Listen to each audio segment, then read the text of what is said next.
баягы журналистикадан кетиктим. 6 жыл журналистикада эмгек кылдым. Аттуу баштуу белгилүү инсандардын костюмдарынын дизайны менен иштейбиз. Жеңишбек Жумакадыров, Аллы Туткучев, Гүлзат Байзакова, Салима Балтаева, Нуржигит Кадырбеков, Гүлжигит Калыков, Эльзара Өскөнбаева, Мерим Карыпова, айтор аябай көп. Раматылык Ушак устазга да кийим тигет элек, Садыбакас устаз бар, Калыс Саманбеков, Марс устаз дегеле көп да аябай. Эң кымбат эмгегиңиз? Адам үйдө ийгилик жарата албаса, эшиктен бир ийгилик жаратам деп чыгыштын кажети жок. Таңда тири ойгонгонубуздун өзү ийгилик го. Туура жолго басканга аракет кыла берсең, берекесин жараткан берет экенин түшүнөт экенсиң. Каалоолоруңуздар бар, бирок инстаграмдан же болбосо соц тармактардан монтип акчаны Wildberries'тен мына монтип таап атам, 2 эле күндө таап атам же бир айда эле мондай миллиондорду таптым дегендерди көргөн болсоңуздар, сыйкырды палочка менен тийгизип кой, мен батарей болуп кетейин дегендер көбөйдү да. Ачка каласың, ток каласың, арендаңды төлөш керек болот, төлөй албай калган учурлар болот. Ошол жердеги проблеманы чечиңиз, чечип туруп анан кийинки этапка көтөрүлүңүз. Азыркы тапта сапат төмөндөп кетти тескерисинче. Эркин адам ийгилик жаратат да. Жаңы бир нерсе менен адамдарды таң калтыргыбыз келип калды да. Өзүң цех ачып түшүк тарткандан көрө сен бирөөнө заказчик болгонуң эле жакшыраак дейм да. Системага аябай маани берем да. Карап туруп иринжий берем. Кайрымдуу ишкерлер көп болсо өлкөбүздө оңой турчу, түзөй турчу көп эле нерселер бар.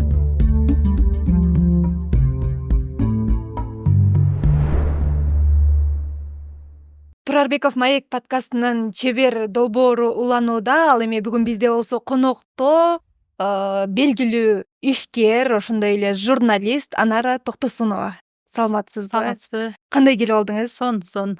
Маанайыңыз жакшыбы? Абдан сонун, чакырып. Буюрса, бүгүн биз көрүүчүлөрүбүз менен биргеликте азыркы учурда сиз тигүү тармагында алгылыктуу иштерди алып барып атпайсызбы? Анан биздин дагы тигүү тармагында иштеп аткан көрүүчүлөрүбүз үчүн же болбосо ушул тигүү тармагында жаңы ишкерликти баштасамбы деп турган биздин көрүүчүлөрүбүзгө бир пайдалуу маек куруп беребиз деген ишеничтебиз. Анан биздин көрүүчүлөрүбүзгө дагы өзүңүз жөнүндө бир кыска маалымат айтып өтсөңүз.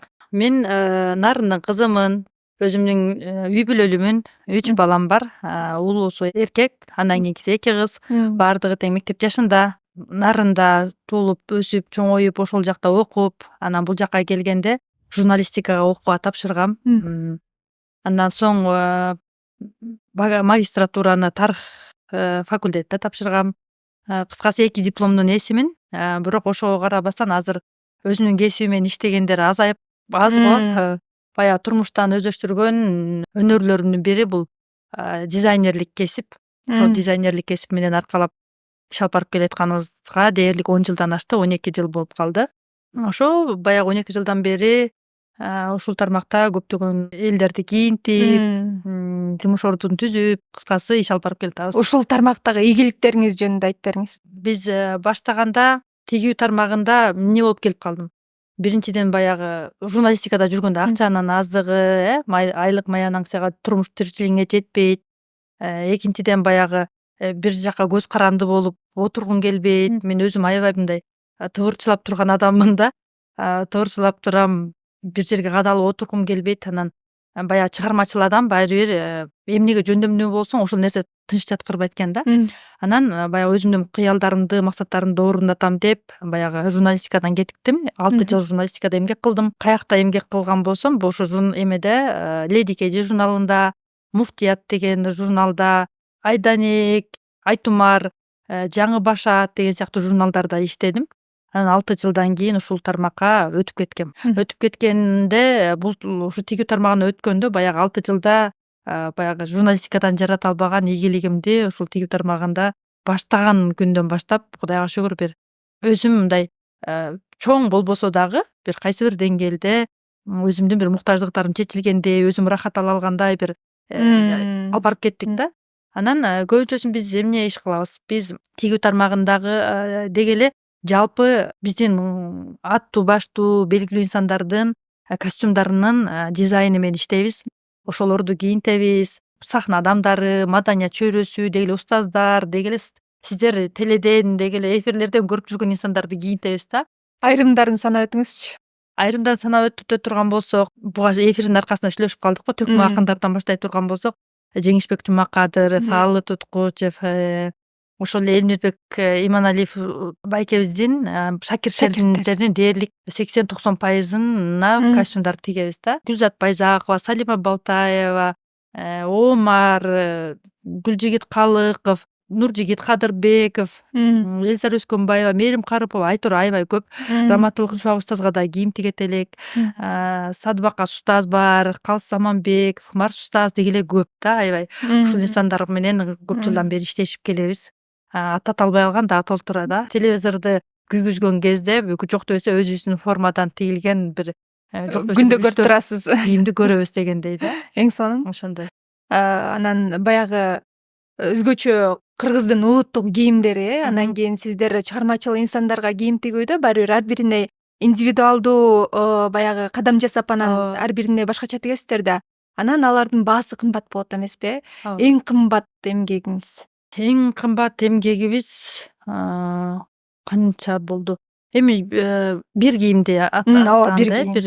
бир 50-60-70 миңдин тегерегиндеги кийимдерди тигебиз да. Анан негизи биздин баалар мындай баалар бөлүнөт да. Төмөн, ортодон жогору. Биздикилер ортодон жогорураак десек болот да. Биздин кийимдер мисалы 15 миңден ары. Бир форманын баасы, кийимдин баасы 15 миңден ары.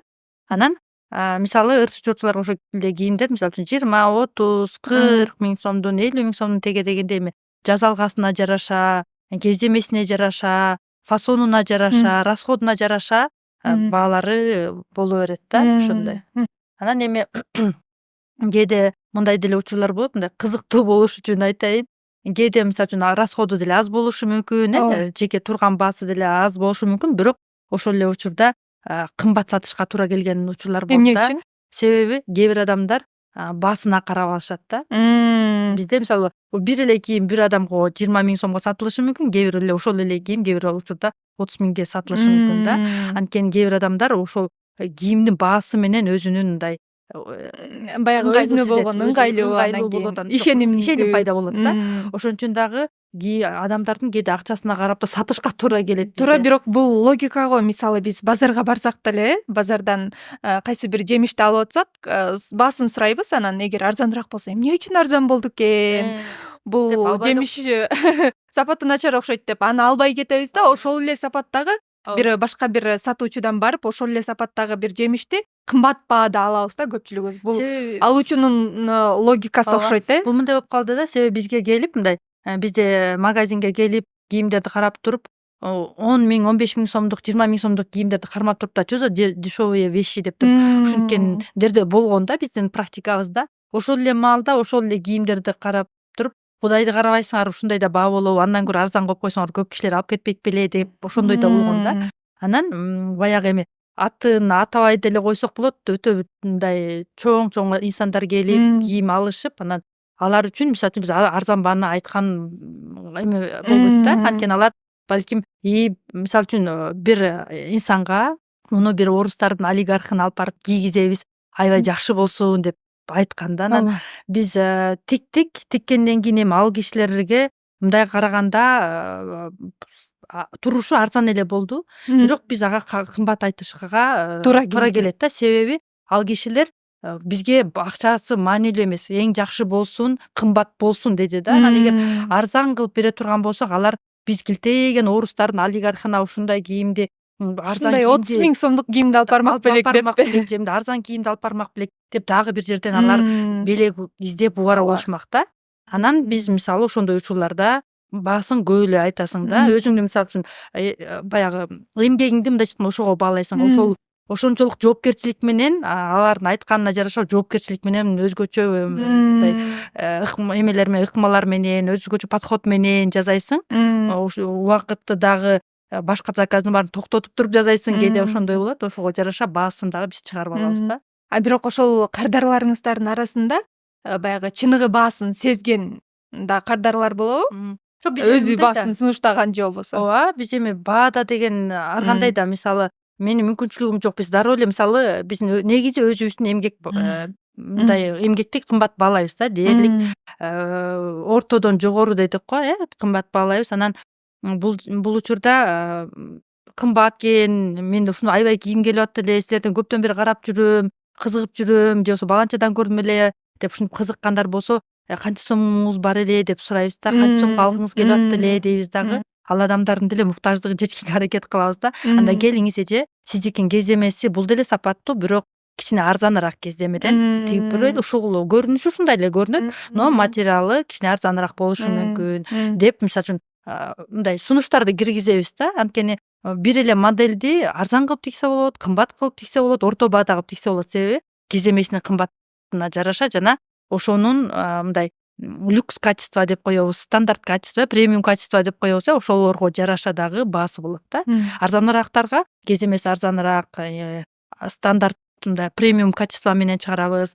Анан люкс качествого болсо ошондой эле кымбат кездемелер менен иштегенде ошондой кылабыз. Талапка жараша, эми кардарлардын сураганына жараша болот ал нерсе дагы. Сиз эми ушунча ийгилик жараттыңыз, баягы маданият адамдардын баардыгы сизден кийинсе, анан кийин анын сапатына ишенип сизге келип атса, анан бунун артында дагы бир ийгилигиңиздин сыры бар болуш керек да. Анан мен буга чейин баягы Instagram баракчаңыздан көрүп калдым.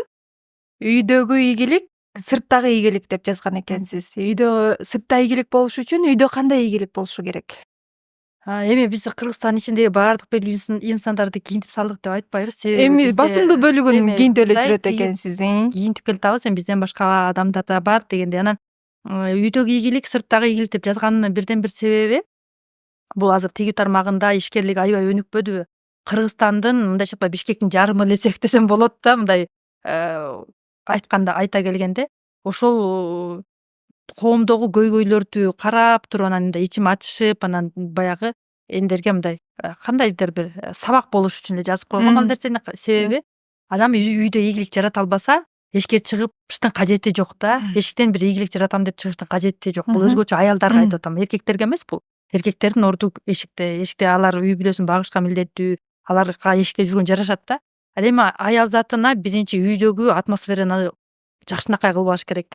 Бала тарбиясы ордундабы, үйүндөгү мисалы үйүндөгү тазабы, иреттүүбү, үйүндөгү өзүнүн жеке мындай инсан катары өзүнө убакыт өстүрүүгө өзүнө убакыт бөлүп алып атабы. Эгер ошол нерселерден убакыт ашса, жолдошуна келгенде кечке тамак жасап бергенге үлгүрүп атабы, бул нерсенин баары маанилүү да. Эгер ошол нерселердин баарына жетишип аткан болсо, аял заты сөзсүз түрдө эшикке чыгып ийгилик жаратам деп эшикке чыкса болот да. Анан жок, үйдө балдар ыйлап аткан болсо, үйү чачык болсо, аял заты эшикке чыгып ийгилик жарата албайт. Ийгилик жаратса дагы мен айтат элем мындай, кайсы бир деңгээлде ал адамдын баягы көкүрөгүндө бир бөксөлүгү бар да. Анткени өзүнүн күнөөлүү сезүү бар, балдарына жетишпей аткандыгы үчүн, балким үйүндө аял өңдөнүп, апа өңдөнүп бир балдарына кам көрүп, алар менен сүйлөшүп, ушунтай албай аткан болсо, балким ошол нерседен өксүк болушу мүмкүн, өзүн күнөөлүү сезиши мүмкүн дегендей да. Ошон үчүн биринчи үйдөгү бир ийгиликти жараткан адам сөзсүз түрдө мындай көңүлү тынч болот дагы, эшиктеги ийгиликти жаратат деген мааниде жазгам да. Себеби байкасаңыздар, эмнеге эркек кишилер баштаган иш ийгиликтүү дей турган болсок, алардын фокусу мен үй бүлөмдү багыш керек. Мен алардын миссиясы мындай эмеси, максаты акча таап үй бүлөмдү багыш керек деген ой бар. Андан башка биздики сыяктуу мисалы, Сиздин миссияңыз кандай анда ишкерликтеги? Эми биздики мен азыр акыркы 4 жылдан бери ушул нерсеге келип такалдым. Баягы күндөп түндөп иштеген күндөрүбүз болду, чынын айтсакчы. Баягы кээде бала тарбиясынан аксап, биз деле ушу күнөөлүү сезип өзүбүздү, баягы ушундай болгон учурлар болду. Бирок бир нерсени түшүндүм. Өмүр өтө берет экен да, өмүр өтө берет. Акыркы ушу 4-5 жылдан бери өзүмө ушундай бир миссия койдум. Адамдардын агартуусуна салым кошолу депчи. Кайсы бир деңгээлде коомду бир болуп жаткан көйгөйлөрдүн бир чечилишине биз бир жеринде болсо дагы бир колубуздан келишинче аракет кылып, агартуу жаатына салым кошолу. Ал эми могу ишкерлик болсо, ошол жолдо бараткан жолго бизге мындайча жардамчы булак катары дегендей да. Анан эң негизгиси бизде коомубузда азыр өтө көп көйгөйлөр бар, көрүп эле ошол адамдарга колубуздун келишинче жардам берип да. Мисалы, ошол максат менен биз окутуу борборду да ачканыбыздын себеби ошол болгон. Тигүү тармагындагы жүргөн эжелерди мындай дагы билимин жогорулатып, дагы да бир өзгөчө бир кесиптин ээси кылып, бул эле жөн эле бир кесип нээси кылып койбостон ал жерден бала тарбиясы жөнүндө да сабактарды айтабыз, үй бүлөлүк мамилелер боюнча сабакты айтабыз. Ошол эле маалда ушул баягы үйүн таштап туруп көчөгө чыгып кетпеш керектигин түшүндүрөбүз да. Ошол жаатта баягы менин азыркы миссиям ушул кичине болсо да агартуу жаатына салым кошуу болуп жүрөт. Азыр сиз кантип жетишип атасыз? Негизи эле баягы үй бүлөлүү, бала чакалуу аял кишинин баягы өзүнүн жеке ишкерлиги же болбосо карьерасын экөөнүн бирге алып кетүү кыйынга турат Сиз кантип жетишип атасыз? Кандай ишкер апа болуп атасыз? Ишкер жубай болуп атасыз? Эми ал кандай апа, кандай жубай болуп атканымды жолдошуман, балдарыман сураса алар айтат болуш керек. Бирок колдон Жетишип атасызбы? келишинче жетишкенге аракет кылып атам. Себеби эртең менен жолдошум өзү мага талап коет, саат 4төн кийин үйдө бол дейт да. Өзү ошон үчүн азыр дагы мен менен кошо келбеди.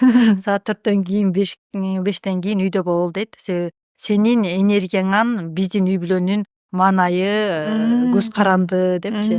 Анан мен сени чыгып иште деп мындай кыйнаган жокмун. Өзүң каалап иштеп атасың, демек 4кө чейин болгон жумушуңду жасап 4төн кийин үйдө бол дейт. Анан ошол нерсени аткарабыз. 4төн кийин баардык жумушту жыйыштырып алып үйгө келем. Балдар мектептен чыкканда 4:30-5те. Анан 4:30-5тен кийинки убактымды болушунча балдарга үй бүлөгө бөлөм. Демек бир эрежелерди үй Эрежелер бүлөнүн баягы өзүнүн эрежелерине байланыштуу дагы бир эрежелерди коюп алып, анан кийин баягы эки тарапка тең жетишсе болот турбайбы Мисалы, Баягы үй бүлөдөгү очокту да бекем кармап, Ооба. анан жетишсе болот экен. Мен мындайча айтканда жашоомду бир 3 этапка, 3 бөлүккө, күнүмдү 3 бөлүккө бөлүп алам да. Өзүмө, жумушка, анан үй бүлөмө деген. Өзүмө дегенде өзүм баягы өзүм сабактарды алам, илим алам. Куранга барам, мисалы, талимге барам. Өзүмдү өзүм өнүктүргөнгө жумшайм бир бөлүгүн. Экинчи бөлүгүн болсо жумушка жумшайм. Жумушта болсо кантип жетишип атам дей турган болсоң, менде командам бар. Ошол командам менен баягы мындайча айтканда көзөмөлдөп, буну мындай кылалы, тигиндей кылалы деп пландоо иштерин, стратегияларды түзүп, ар биринин өзүнүн жаза айтуучу адамдарына тапшырам. Андан кийинки бөлүктү балдарыма бөлөм да. Анан эми балдарым кичине кичирээк болуп аткандыктан балким дагы мындан да чоңураак менин койгон максаттарым бар. Бирок азыр балдарым кичирээк болуп аткандыктан дагы да алардын жанында болуум меники өтө маанилүү деп эсептегендиктен баягы жулунуп жулкунуп чыкпайм да. Ошондой. Ийгиликтүү өткөн күнүңүздү кантип баштайсыз? Ийгиликтүү күн өткөн күнүбүз ар бир күнүбүз биздики эми көз ачып ушу жарыкты таңда тирүү ойгонгонубуздун өзү ийгилик го. Таңымды намаз менен баштайм.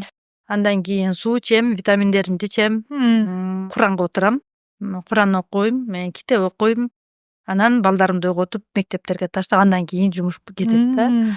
Анан Бул сиздин таңкы ритуалдарыңыз. Таңкы ритуалдар бул мындай туруктуу да. Туруктуу ушул нерсе жасалат. Сөзсүз түрдө баягы өзүбүздү өнүктүрүп турбасакчы, адам чарчайт да. Адам чарчайт. Эгер кантип ушинтип жетишип атасыз деген суроолорго айтат элем, мага китептер дос болгон үчүн жетишип атат болушум керек депчи. Китептер дос болгон үчүн адамдын ою токтоо болот. Мисалы үчүн китептен мындай өзүң тынчтыкты табасың да. Ооба. Анан ошондуктан дагы жөн эле жулунуп сенин каяка тийишиң жок жерлерге деле чуркаганды токтотосуң да. Өзүң бир тынчтык абалына келесиң. Мындай аң сезимдүү түрдө жетиле баштаганда адамга ушул нерсе келет экен да. Тиге чуркап, буга чуркаганды токтотосуң дагы конкреттүү түрдө план коесуң да, ошол нерселерге эле акырындык менен баары бүгүн бир күндө болуп кетпеши мүмкүн, бирок кичинекей майда кадамдар менен басып отуруп ошол нерселерге аракет кыла беребиз да. Азыр кайсы китепти окуп атасыз? Азыркы окуп аткан китебим Кечикпе чата деген Сумай Асанованын китебин жаңы эле бүттүк. Андан тышкары жакында умрага кетет элек, ошого пайгамбарыбыздын өмүр баянын окуп атам. Бул пайгамбарыбыздын өмүр баянын учурда калп айтпасам бир 5-ирет окуп атат окшойм. Ошону баягы барганга чукул дагы көп маалыматтарды алып, ушул жерге барып алып, могул жер эмес беле, моундай эмес беле, китепте ушул жер айтылбады беле деп эстеп туруш үчүн 2 китепти одновременно окуп аттым эле. Анткени бир китеп мектептен бизге тапшырма болгон, Кечикпе чата. Ошону окуп бүттүк дагы пайгамбарыбыздын өмүр баянын окуп атам. Кайсы чыгармаларды мындай жан дилиңиз менен сүйүп, жакшы көрүп, ичине кирип окуйсуз, кошо жашап? мага негизи көбүнчөсүнүн акыркы 3 жылдан бери тарыхый китептерге көп басым басым жасап жасап атасыз. атам да. Себеби аябай кызык болуп атат. Мисалы бирөөнү окугандан кийин эле башкалар менен баягы тарыхтарды бири бирине байлагым келип да. Бuyок Турцияда бул болуп аткан, бул окуя болуп аткан кезде Кыргызстанда эмне болду эле? Ошол жерде саясат кандай болду эле? Идеология кандай болду эле? Ошондой эле ал жакта дин кандай өнүктү эле? Кыргызстанда кандай өнүктү эле? Ошол кезде кандай баягы бири бирине окуяларды байлаганга аракет кылып, тарыхый китептерге көп кызыгып атам. Көбүнчөсүн азыр ошол нерселер менен алекмин да. Мурда мындан 5-6 жыл мурун басымдуу бөлүгүн мындай мотивациялык китептерге окуйт элем да. Бул нерсе мен эле эмес, бизде аябай ошондой бир этап жүрдү окшойт Ооба. Азыр деле ал этаптын аягы суюлу элек, анткени көпчүлүк азыр жаштар баягы көлөмдүү чыгармаларга, романдарга көп басым жасабай, баягы кыска нуска, психологиялык, мотивациялык китептерди көбүрөөк окуп калышпадыбы? Мен азыр ошондой китептерди окуганды токтоттум. Кээде баягы биздин командабыз менен атайын китеп окуу жарыштарын кылып турабыз. Ошондой муктаждык болуп, кыздарга жоопкерчилик үчүн гана окуп калам, бирок ошол кээ бир китептерге өмүрүңдү да коротконго мындай ыйлагың келет да, ошол китеп үчүн да өмүрүңдү короткуң келбейт да. Ошон үчүн акыркы ушу 4-5 жылдан бери мындай мотивациялык окубай калыпсыз да. Эмне үчүн токтотуп койдуңуз анда? Себеби Аллахты жакшы тааныдым окшойт. Жаратканыбызды жакшы тааныдым окшойт деп ойлойм. Себеби баардыгын бере турчу Аллах таалам экенин түшүнөт экенсиң. Жана анын буйруктарын аткарып, туура жолго басканга аракет кыла берсең, берекесин жараткан берет экенин түшүнөт экенсиң. Анан кээде бир китептерден, психология, мотивациялык китептердин ишенимдерибизди дагы кичине тескери жакка буруп, адамдын өзүнө ишенимди, жеке өзүнө ишенимди салып, жаратканды экинчи орунга коюп аткан нерселерди дагы бир байкап калдым дагы. Анан бизге бир аятта бар, бизге баардык Аллах жараткан жетиштүү дегенчи. Ошол нерсени карманып эле анан көп ал жакка көп үңүлбөй калдым да. Тарыхый китептерди окуп калганым да бирден ошол болду. Анда кайра ишкерлигиңизге кайрыла турган болсок, азыркы учурда тигүүчүлүк ишкерлиги Кыргызстанда аябай дүркүрөп өсүп аткан маалы, анан кийин баардыгы эле баягы иллюзияны көрөт эмеспи? Башкалардын ийгилигин көрөт, суктанат, анан кийин мен дагы ушундай болсом дейт да. Анан кийин баягы ошол ишкерликти баштап алат. Анан кийин астында чыккан баягы тоскоолдуктарга туруштук бере албай, сынып калган учурлар дагы болот да. Анан ошолорго сиз кандай кеңештерди берет элеңиз? Мен айтам да, бизге келген окуучулардын баарына айтам. Билем, сиздердин тиги тармагына эмнеге кызыгып калдыңыздар. Ар кимиңиздердин ар кандай бир каалоолоруңуздар бар, бирок Инстаграмдан же болбосо соц тармактардан монтип акчаны Wildberries'тен мына монтип таап атам, 2 эле күндө таап атам же 1 айда эле мондой миллиондорду таптым дегендерди көргөн болсоңуздар, тилекке каршы ал нерселерге ишенбеңиздер дейм да. Андай чындыгында жок да. Эми бар, бирок ал үчүн кайсы бир этаптарды басып барыш керек да. Анан мен бүгүн тармакта тигүү тармагын түшүнбөй туруп эле кире калып эле мен миллиондорду иштеп табышым керек дегендер көбөйдү да азыр. Анан эмнеге таштап салып атышат? Ушу интернеттен баягы ошондой иллюзияга жетеленип, ошондой мындай маалыматтардынга жетеленип, анан ичине кире келгенде бир ай эмес 2 ай болот, эч нерсе жок да, баягы миллиондор жок. Анан болбойт турбайбы деп эле таштап салып атышат да. Ал болот, бирок ошого кайсы бир кадамдарды басып, убакыт деген керек да. Мындай аракет кылмайынча ал нерсе жок да. Бизде аракет кылбай туруп эле бир сыйкырды палочка менен тийгизип кой, мен батарей болуп кетейин дегендер көбөйдү да. Анан айтам мен, Аллах таалам аракет жыйынтыгын батып түшөт дагы, анан таштап салып атышпайбы? Мен айтам, дайыма биздин аракетибизге карап Аллах таалам жыйынтыгын берет депчи. Биз жыйынтыгын биринчи алдыга коюп алып эле аракет кылбай жатып алып атабыз да. Ошон үчүн биринчи аракет кылыңыздар дейм. Мен айтам, 12 жылдан бери ушу тиги тармагында жүрсөм дагы мен мынтип акча сапыра элекмин дейм да. Сапырып аткандар бар чыгар, балким 2 жыл 3 жыл иштеп эле сапырып аткандар бар чыгар дейм да. Бирок чындыкка кайтып келе турган болсок, мындай азыркы болуп жаткан Инстаграмда көрүп аткан неге эле тигүү тармагы эмес, азыр онлайндан иштеп акча тапсаң болот, миллиондорду минтсең болот деп эле баардык тармакка ар ким өзүнө бир ушундай бир чакырык менен элдер чакырып атат да. Анан бул мындай асмандан жерге түшүшүбүз керек. Кыйынчылык бар ал жерде. Ишкерлик деген оңой эмес. ачка каласың, ток каласың, арендаңды төлөш керек болот, төлөй албай калган учурлар болот, жумушчуларыңа зарплата бериш керек болот, зарплата бере албай калган учурлар болот. Анын ичинде система куруш керек. Эгер система курганга билимиң жетишпесе, мына азыр ачылып жабылып калып аткан цехтер толтура калат. Ооба. Мына системанын жоктугунан ошол нерсе болуп атат да. Анан ал ошол ичиндеги көшөгөнүн ичиндеги бир түйшүктөрдү ойлобой элечи, баягы баарыбыз тең эле акча санап аткан жерин эле элестетип алып эле кире беребиз да. Могу Кыргызстандын ичиндеги цехтердин көбөйүп кеткени деле ошондон да. Тиги цех ачыптыр, бул цех ачыптыр деле баарыбыз цех ачып алганбыз, баарында жумуш жок да. Эмнеге дей турган болсоңуз, мен айтат элем да, цех ачкандан көрө могу иштебей турган цехтерге жумуш бериңиз, ошондо эле сиз иштеткиңиз келип аткан болсо. Канча Ооба. цех турат? 100 цех болсо 101-си болуп ачып алып эмне кыласыз дейм да. Ошондой эле сиз Дордойго чыккыңыз келип атабы, же болбосо Wildberriesке чыккыңыз келип атабы, сөзсүз түрдө цех ачып туруп анан чыгыш керек деген нерсе жок дейм да. Муну сиз ошол иштебей турган цехтерге заказчик болуңуз. Лучше алардын жумушу жүрсүн. Сиздин дагы жумуш болот. Анча мынча сиз муну да кылбасаңыз, азыр же тигинин башын жакшы билбейсиз, же мунун башын жакшы билбейсиз. Анан орто жолдо көңүл калуу болот. Күндөп өзүңүз кошо иштешке туура келет. Өзүңүз эле эмес, бала бакырасын, аялың кошо цехте түнөп жатып жашап калышат да. Ал жерде уже жеке жашоо деген унутулат. Ушундай мындай жеке аз көлчөмдөгү акча менен башталган тигүү цехтеринде бүт эле ошондой да. Бүт азыр баласы ütү күтүктөйт, же күйөөсү ütү күтүктөйт, балдары упаковка кылат, өзү технолог болот. Анан күндөп жүрө беришет, анан бир күнү чарчадык деп туруп таштап коюшат да. Андай болуп аткан жерге, система жок жерге тигүүчүлөр да келбейт. Андай система жок жерге заказчик да келбейт да. Ошону биз түшүнбөй атабыз да. Акча жагын эле ойлоп алып эле баштап алып атабыз. Интернеттеги азгырыктарды мен ойлойм да, алар балким чындап эле ошо миллиондорду сапырып таап аткан чыгар. Бирок алар баягы курстарын 100 миңдеп сатып аткан чыгар, элдерди ишендирип. Анан ошонун арты менен табышып атат балким да, Эми чындап карап келсек, эми медалдын эки Курс башы сатуу бар. менен. Курс сатуу менен таап аткандар деле бар, бирок мындай адилеттүү ой жүгүртө турган болсок, чындап мындай таап аткандар бар да. Бирок мен айтат элем, бүгүн баштай калып эле таап аткандар эмес да. Ооба. Бүгүн баштай калып эле таап аткандар эмес. Балким бүгүн баштады, акчасын уже иштеп аткан бизнеске салды да. Ошо тигүү тармагында иштешип аткан бирөөнө вложение кылды дагы. Давай сенин ишкерлигиңе мен салам, мынча проценти меники деп ошол акчаны салышы мүмкүн да. Анан мына бүгүн баштай калып элечи, эртеси күнү болгон эч ким жок да.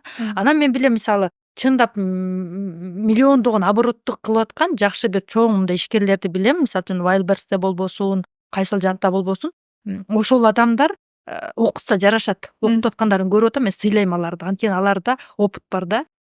Чындап өздөрү ошол миллионду жазып атышат да. Именно Wildberries жөнүндө окутуп аткан болсо, же кантип заказдарды Россиядан алып келишти, же болбосо дүйнөгө, Европага чыгарыш керек болуп атканды үйрөтүп аткан болсо, чындап жазып аткандар бар да. Жазып аткандан кийин эмнеге үйрөтпөсө болбойт да. Үйрөтүш керек алар, анткени ал сыяктуу башкалар да жасагысы келип атат. Андан мотивация алып атат, шыктанып атат да.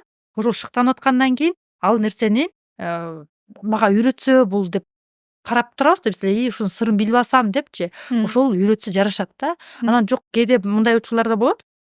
Мисалы бүгүн менден окуп кеткен болсочу тиккенди, эртеси күнү тиккенди үйрөтүп аткандар болот да. Чындап ачык кеп келгенде вроде мындай түз тигичти эптеп тигип келген. Бирок ошо сизден бир айда окуп үйрөнүп алып, андан кийин башкаларга үйрөтүп аткан баягы сиздин окуучуларыңызга деле окугандар бар да, Ооба, ошондойлор деле бар да. Алар кандай билим алып чыгып атат анда? Ошондой да. Анан мен айтам, мен акыркы өзүмдү тажрыйбалуумун деп ишенесизби? Мына 1 жыл, 1,5 жыл эле болду айта баштаганымачы. 10 жылдан кийин барып 10 жылдан кийин эмне себептен айта баштадым ошондо дагычы. Баягы биз баягы үй салдык. Анан үй салганда усталарга чалып чакырасың да, чакырып анан кандай жасайсыз, жакшы жасайсызбы, сапаттуубу десеңчи. Ооба, мен 3 жылдык тажрыйбам бар. Анан мен 6 жылдык тажрыйбам бар. Менде камсанабасаңыз болот деп 3 жылдык, 4 жылдык, 5 жылдык тажрыйбасы менен аябай сыймыктанып мактангандар бар да. Анан карап туруп эжем экөөбүз сүйлөшөбүз да. Биздики 10 жылдан ашыптыр. Тажрыйба деп айтса болот экен да. Демек 3 жылда, 5 жылда тажрыйба деп айтып аткан болсо, себеби ошончо күн 3 жыл бою же 5 жыл бою ошол күндө ошол процессте ошол ишти жасап кетип бараткан адам тажрыйбалуу болду да. Биз 10 жыл болуптур, 10 жылдан ашыптыр иштегенибизге. Биз демек тажрыйбалуубуз деп айта турганга тете жылдар турбайбы деп калдык да. Себеби өзүңүз билгендей азыркы учурда адамдар кесиптерин бат-баттан алмаштырып атышпайбы? Ушул жаатта карап келе турган болсок, 10 жылдык тажрыйба менен тажрыйба деп айтыш керек да. Себеби 10 жылга жетип тажрыйбага жетпей эле бир айдан эле кесиптерин алмаштырып аткандар толтура да. Демек сабырдуулук менен 10 жылдан ашык бул бир тармакта жүргөн адамдарга мындайча мен сыйлайм да. Бирок ошол өзүңүздүн баягы чебер болушуңузга чейин дагы сиз дагы көптөгөн тоскоолдуктарды жеңип өттүңүз. Кандай кыйынчылыктар болгон чыгар да, Ооба. Кандай кыйынчылыктар болду? Мисалы жаңы биз иш баштаган кезде биз баягы акчаны кайсы маалда бизнеске салыш керекти билбейсиң да. Мисалы туура эмес салып аласың, сезону бүтүп аткан кезде сезону жок товарды чыгарып аласың да. Сезону мисалы күзгү мындай да, тигүү тармагында мындай болот. Күзүндө сатыла турчу товарды сен жаздын аягы жай менен тигип баштайсың да. Жаздан баштап тигип баштайсың да. Ал эми мисалы үчүн кыштын товарын уже жайында тигип баштайсың дегендей да. Жайдын аягы күз менен тигип баштайсың. Ушундай бир сезон артта жүрөт да. Анан ошондой нерсени билбей көптөгөн сумманы салып алып, товарда калып калып, бир жыл жатып калып, элдерге акча карыз болуп, стресс болуп, ыйлап ушундай күндөр болгон да. Анан билимсиздик да. Билимсиздик. Ал мындан 10 жыл мурун бизге деген бизнести монтип жасаса болот. Мындай дароо ушул сезондун учурун кышкы товарын чыгарса болбойт дегенди үйрөткөн бизге киши болгон эмес. Азыркыдай курстар да болгон эмес. Анан салып алып, мисалы школьный менен мектеп окуучулардын формасы менен иштейт элек. Анан сентябрдын 1 болгондо школьный форманы чыгардык да, 3 сентябрдачы. Элестетип көрүңүз, уже көрсө Элдин баары сатып окуучулар алды. сентябрга чейин эле алып алат экен да. А биз болсо сентябрдын башталышында 3 сентябрда толтура товар чыкты да. Бир жыл турду ошол.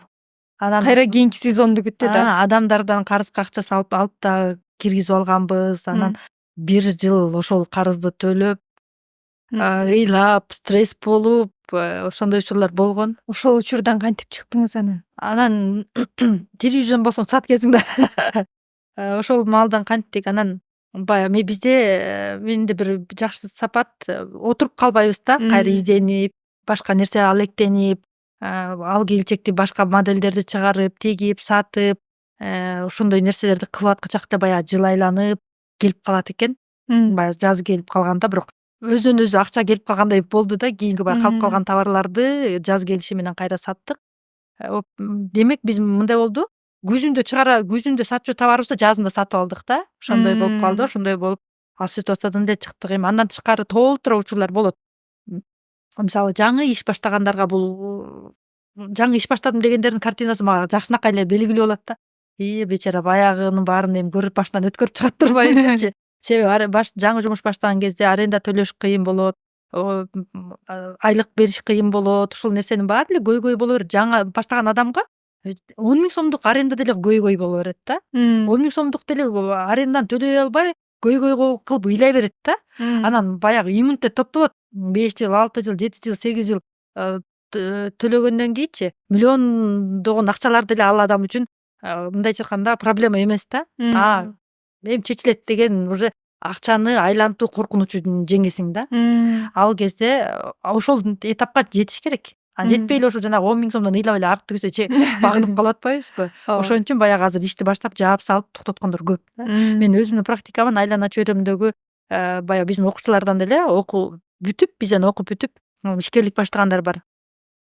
Цех ачкандар бар, ателье ачкандар бар, конструктордук бюро ачкандар бар, бутиктерди ачкандар бар. Анан карап, мындай өзүң мындай сырттан карап турасың да, барып отзыв тартып кетесиң. Андан кийин кандай эже жакшысызбы, ишиңиз кандай жүрүп атат десек, арендам чыкпай атат деп бырылдай баштайт. Экинчи айда эле уже жаап салсамбы деп атам деп ойлоно баштайт. Эже жаппаңыз. Сиз азыр бул иште тоштап салып туруп эле, мейли баягы Башка ишти тамак аш жагытына өтсөңүз деле, бул көйгөй ушул жерге деле кайра келет. Тамак аш жаатынан деле 1-2 айда кайра ушуну сиз ошол кыйынчылыкты ошол жерден сабак алып, кантип чыгышты үйрөнбөй туруп андан чыксаңыз, ал барып туруп сиз салон ачсаңыз деле ошол проблема ошол жака кайра келет сен менен дейм да. Ошон үчүн ошол жердеги проблеманы чечиңиз, чечип туруп анан кийинки этапка көтөрүлүңүз. Бул проблема жөндөн келбейт. Сиздин ошол жердеги проблеманы чечип туруп кийинки экинчи этапка өтүш үчүн келет дейм да. Ал проблема баягы кардардын жоктугунан келип чыккан көйгөйлөр болот да, Кардарларды кайдан табышат? кантип каяктан тапса болот? мындай да, азыр деген соц тармактын Заманы. өздөштүрүшүбүз керек заманы да. Бул интернеттин заманы. Азыркы сатуулар каалайсызбы каалабайсызбы интернетте болот. Мейли ошо Wildberriesиңиз, мейли бир жөн эле кичинекей эле бир магазин болбосун, баардыгы азыр интернетте. Үйүндө отуруп алып туруп онлайн сатса дагы бүт баардыгы интернет. Азыр мен соц тармакты өздөштүрбөй эле бизнес кылат элем дегендерге мындай эме дейт элем да. Болбойт дейт элем да. Оорураак болот болсо дагы, Жок, азыр болбойт деп эле айтыш керек да. Оор деп дагы эмес, болбойт. Мисалы үчүн азыр могу тигүү тармагында жүргөн сехтерди айтып атпаймынбы? Сехтерде да мен Instagram барак ачыш керек дейм да. Соц тармакка чыгыш керек, TikTokко чыгыш керек, Telegramды дегенди өздөштүрүш керек дейм да. Антпесе ооба, ал жерде технический иштер жүрөт, тигүү тармагында. Бирок анын ишин чагылдырып турса, кандай тигүүчүлөр келип, система кандай экенин чагылдырып турбаса, тигүүчүлөр иштеп атканын чагылдырып турбаса, тигүүчүлөрдүн ынтымактуу экенин чагылдырып турбаса, кандай сапаттуу кийимдер чыгып атканын чагылдырып турбаса, клиенттерге баягы товарларды жөнөтүп атканын чагылдырып турбаса, заказчик да таппайт да. Азыр ошондой да. Тигүүчү да таппайт. Анткени жакшы Инстаграмды карап отурган адам деле, мисалы үчүн, ошондой жакшы жылуу атмосферада болуп аткан процесстердин баары көрсөтүлүп турса, мен ушул жерге барсам жумушсуз калбайт экенмин деп ойлонот да. Анткени бул жерде дайыма товарларын жөнөтүп атканын көрүп атат, заказчиктин келип атканын көрүп атат, бычылып атканын көрүп атат, тигүүчүлөр тигип атканын көрүп атат дагы. Мен ушул жакка барсам, демек дайыма жумуш болот экен дейт дагы. Тигүүчүлөр да өзүнөн өзү барат да. Требуется швея деп кайра муктаж болбойт ал адам. Инстаграм иштетсе, соц тармакка чыкса, андай болбойт да. Ошол эле маалда азыркы мисалы биздин кыргыздардын көбү азыр дордойго аябай байерлер көбөйүп кетти. Россиядан заказ алып атышат, Казакстандан алып атышат, ар кайсы бизден өлкөлөрдөн алып атышат да. Ошолор деле азыр онлайн заказ алганда Инстаграм сурайт да. Канчадан бери катталуу, аякта кандай процесстер жүрүп атканын, иштин процессин көрөт да. Ошондо ошол каалайбызбы каалабайбызбы, бизде ошол нерсени жасашыбыз керек да. Бул соц тармактарга чыгыш керек тигүү тармагы дагы. Антпесе азыркы мисалы тигүү тармагындагы көйгөйлөрдүн баары көйгөй боюнча эле система чечилбеген боюнча калат, заказчик жок боюнча калат, тигүүчүлөр жок боюнча эле, мындай тигүүчүлөр тартуунун ыкмалары жок боюнча эле кала берет. Демек баягы ишибиздин башталышы менен бирге жеке брендти дагы түптөп алышыбыз керек экен да. Себеби азыр өтө популярдуу болуп атат го жеке бренд деп, өтө маанилүү. Кээде мисалы менин сиздин ким экениңизди билип алып туруп мен сатып алам да азыркы заманда. Сиздин мага жүзүңүз ишенич тартуулайт да. Мен тааныбаган мисалы Айжан деп коелу, Айжандан сатып алганга караганда сизден сатып алганым жакшыраак да. Анткени сизди тааныйм да. Көрдүңүзбү? Канчалык сатуу процесси дагы жогорулайт да. Бул жерде ишеним процесс бренд болуш керек да. Мисалы азыр дүйнөдө бизде Кыргызстандын ичинде сапат көп, сапат жакшы, бизде Россияда биздин Кыргызстандын сапаты бааланат экен деп айтып атабыз, бирок бизде азыркы тапта сапат төмөндөп кетти тескерисинче. Эмне үчүн? Акыркы 2 жылда төмөндөп кетти, себеби бизде азыр тигүүчүнүн баары бүт үйгө таратып ийгенбиз да. Надон болуп кетишкен да. Тигүү тармагы бүт надон болуп кеткен. Мисалы могу Бишкектин жарымы цех болуп калды дээрлик деп атпайбы, мындай грубо айтканда, Бүгүн барсаң эме эле да, 4-5 машинканы коюп койгон болот, же 10 чакты машинканы коюп койгон болот. Швеяларың каякта десең, заказ берейин деп барсаң, швеяларың каякта десең, бүгүн выходной болчу деп коет да, калып эле сени эптеп заказды алып калыш үчүн да. Эптеп алып калыш үчүн андай аракеттерди көрө берсе, ал дайыма эле ушул процесс кайталана берет да. Анан сен заказ берип кете турган болсоң, алар деген быштырат дагы бүт надомдорго таратат. Ар кайсы аял ар кандай мисалы туура технологиясы кийимди чыгарууда, мисалы бир жерде тиктиңби, ошол жерди шарт үтүктөш керек да. Анан кайра тигүүчү колуна бериш керек. Ал тиге кайра ошол жерди үтүктөш керек. Эң аянда тигүүчүнүн колунан кайсы строчка чыкса, тигиш чыкса, ошол жерди үтүктөп туруп илип коюу менен бүтөт да. Туура технологияда, туура процессте ушундай болуш керек да. Бирок бизде эмне болуп атат? Элементарный мондай бир жакеттер үйдөн тигилип келип атат. Пальтолор үйдөн тигилип келип атат. Элестетиңиз? Ошо үйдөн тигилген сапат башкача болот дагы, цехтен тигилген сапат башкача болот. Цехтен тигилген сапат башкача болот дегенде, цехте дагы ошол туура процессти, туура технологияны, туура ишти алып барса, көзөмөлдөсө цехте сапаттуу болот. эгер цехте деле адистер жакшы адис жок болсо, технолог өзү технологияны билбесе, ал жерде биринчи процесс бул мындай жүрүш керек, экинчи процесс бул болуш керек дегенди түшүндүрүшпөсө, цехте деле ошол жасалат да. Себеби пальтону, мисалы жакетти олар подкладочный менен чыккан кийим да. Элестетиңиз, мунун шовторун, тигиштерин үтүк менен экиге разитюшка деп коебуз. Ошондой кылып туруп тигиле турчу кийимдер. Мындайча айтканда кечирилгис нерсе да, үйдөн барып бул тигилип келген нерсе мен кабыл ала албайм да. Бирок тилекке каршы ушундай процесстер жүрүп атат. Акырындык менен бизде азыр тигүү тармагында көйгөй болуп атканы ушу сапатсыз болуп бараткандыктан, надомдордун баары кеткендиктен, бизде жумушсуздук деп атпайбызбы? Жумушсуздук деле жок да, бизде жумушсуздук аябай көп. Ошон үчүн биз мигрант бакканга жарап калдык деп мен көрүп калам. Ошол жөнүндө дагы сурайын дедим эле. Пакистанецтерди, ошо Пакистандан алып келип атышат, Бангладештен алып келип атышат да, Өзбекстандан тигүүчүлөрдү алып келип атышат да. Бизде жумуш эмне үчүн баягы биздин Кыргызстандын эле жарандары, кыргыз эле адамдар жумуш жок деп эле наалый беребиз дагы, анан кийин ошол өзүбүздө турган жумушту иштебей, өзүбүздө турган акчаны таппай, анан чет элге барып иштеп атабыз. Бул мындай да, бизде жумушсуздуктан телевиденияны ачсаң деле, биякта ачсаң, биякта ачсаң деле жумушсуздуктан мигранттар көбөйүп атат деп эле эме айтып беришет да. Бирок мен ошол нерсеге кошулбайм. Себеби эмнеге дейт турган болсоңуз, бизде жумушсуздуктан эмес, билимсиздиктен мигранттар көбөйүп атат да. Билимсиздиктен. Жалкоолуктан дагы эмеспи балким? Эме бизде мындай кичине кежирирээк калк болобуз үчүн мойнубузга алышыбыз керек да. Жалкоолук деле бар, жалкоолук бар. Анан биз көбүрөөк мындай ачкөзүрөөкпүзбү, кандай ушундай, мен ушундай кабыл ала берем да. Анан бирок Россияга барганда эле жашоо жакшырып кеткен жок. Мигрант болуп эле Европага барганда жашоо жакшырып кеткен жок. Себеби бул жерде акчасын кандай колдонгон адам ошол жерде деле ошондой колдонот да. Бул жерде мисалы үчүн акчаны канча тапканың маанилүү эмес, акчаны коротконуң, кандай коротуп атканың ошол маанилүү да. Бизде болсо ошол Россияга барып келейин деп барып иштеп атышат. Биякта Кыргызстанда бизде жумушчу күч керек болуп атат, бирок барып атышат, бирок баягы дагы эле бешебайдын беши деп коет го, ошондой эле болуп атат да. Барат, иштейт, бияктан балдарына ата эне чалат. Баланча акеңдики той берип атат, 5000 сом сал. Түкүнчү байкеңдики той берип атат, 2000 сом сал. Анан элдин баары ушундай килем алып, биз деле калдык. Биздин эле үйдө ошондой килем жок, ошондой килем алышыбыз керек, сал.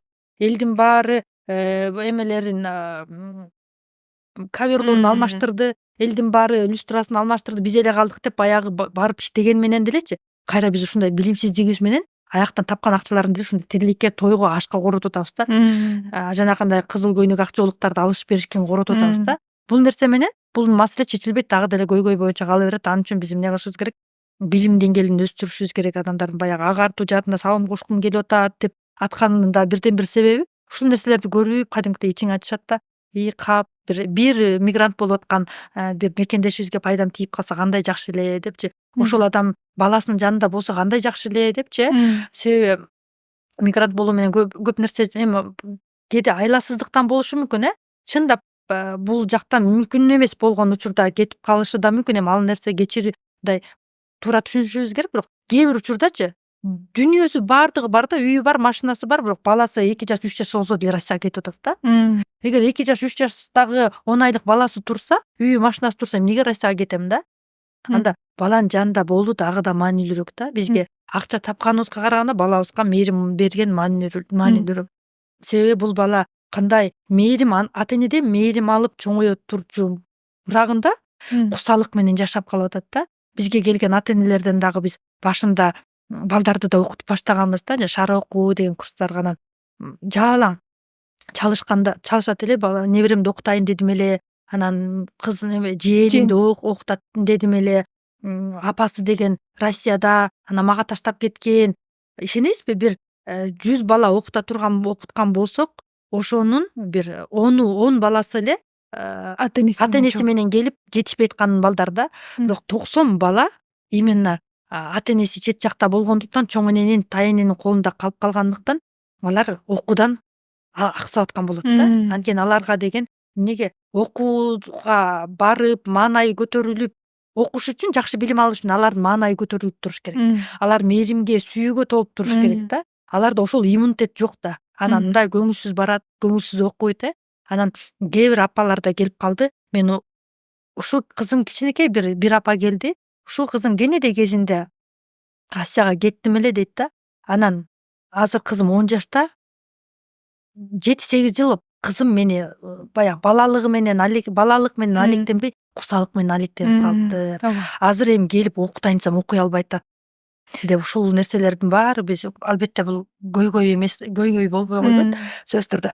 Ушул маселелерди биз кайсы бир деңгээлде ушундай подкасттар аркылуу, сиздердин ушундай подкасттыңар аркылуу, ушундай агартуу жаатындагы иш-чаралар аркылуу биз коомго жеткиришибиз керек, көмөктөшүшүбүз керек.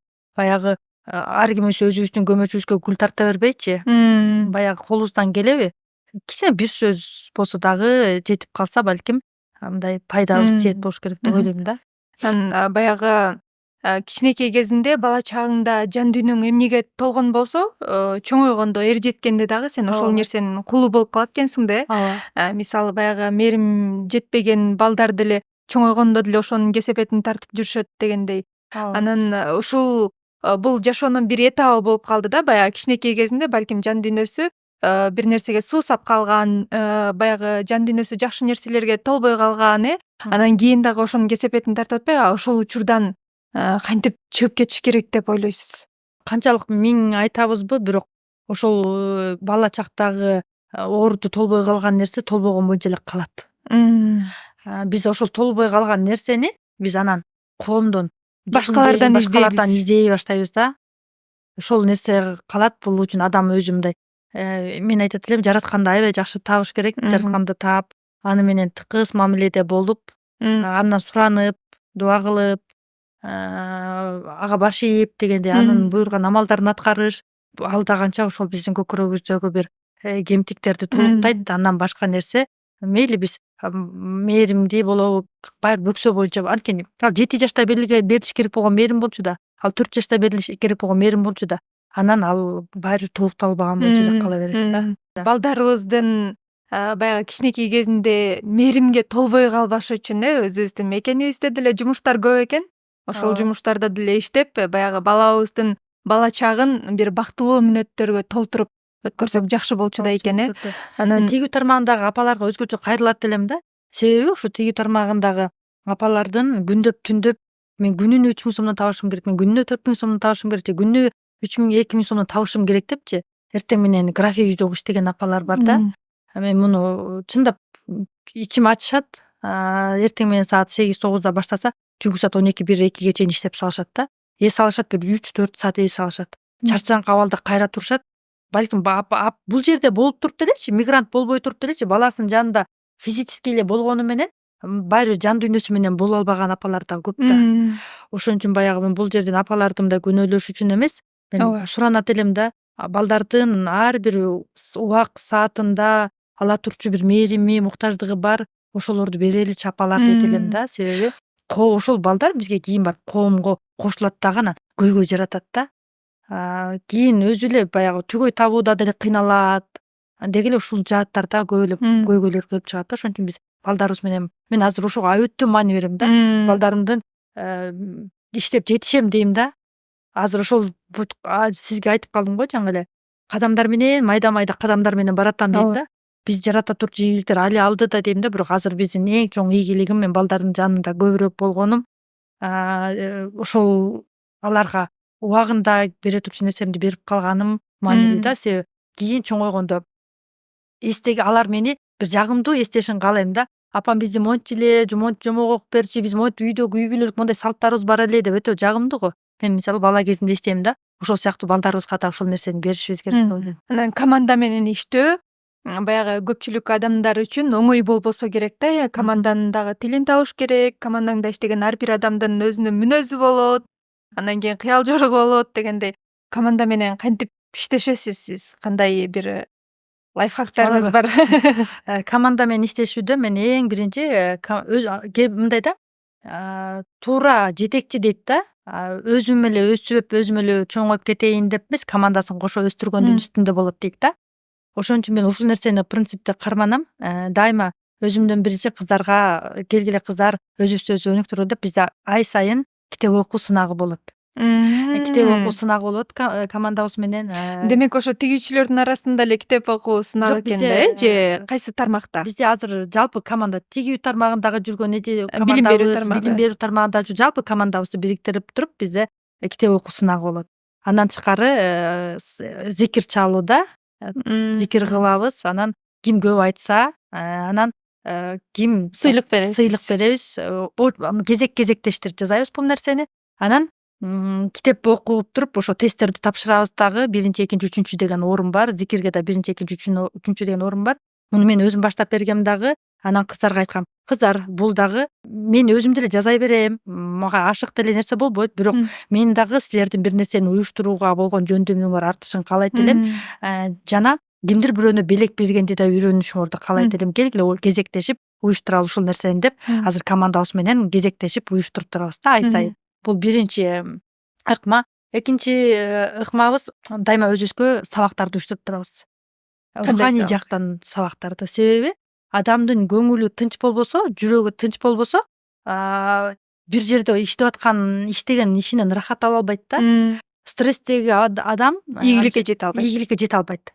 Ошон үчүн дайыма биздин өзүбүздүн көкүрөгүбүздү толуктап туруш үчүн атайын сабактарды уюштуруп турабыз. Бул экинчи ыкмабыз. Үчүнчү ыкмабыз болсо, мен командама толук эркиндикти бергем. Айтам, себеби мен өзүм да бирөөлөрдүн командасы болуп бир кезде бир кол алдыда иштеп көргөм да, анан ошондо мен аябай эркиндиктен кысылчумун да. Саат мынчада кел, анан мынтип биякты карасаң да болбойт, биякты карасаң да болбойт деген нерселерден көргөм да.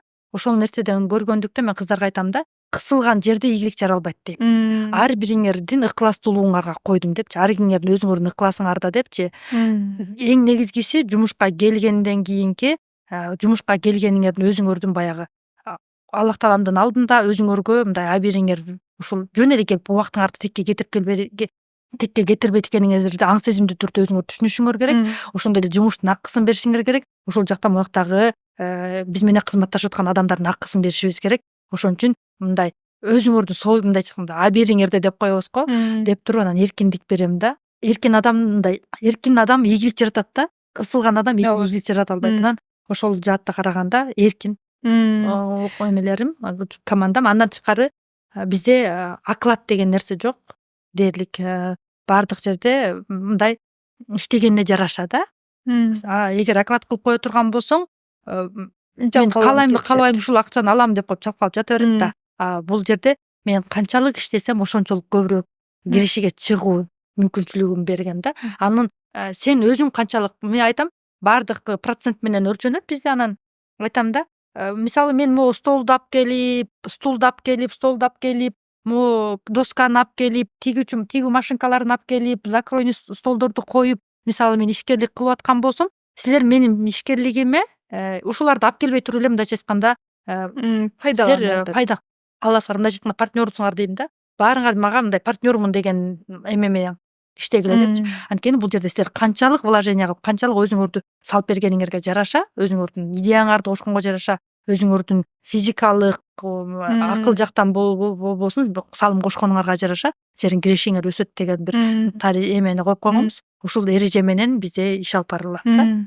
Баягы базарга барып калсаң дагы, же болбосо дүкөн кыдырып өзүңө бир нерсе алайын десең дагы, сатуучулар деле, анан кийин алуучулар деле бул пашевпи деп баягы Кыргызстанда жасалган буюмдарды, кийимдерди чанып калышат да. Анан сатуучулар да бул привозной, бул сырттан келген, Гуанчжоунуку, Кытайдыкы деп, Турцияныкы деп мактап сатышат го.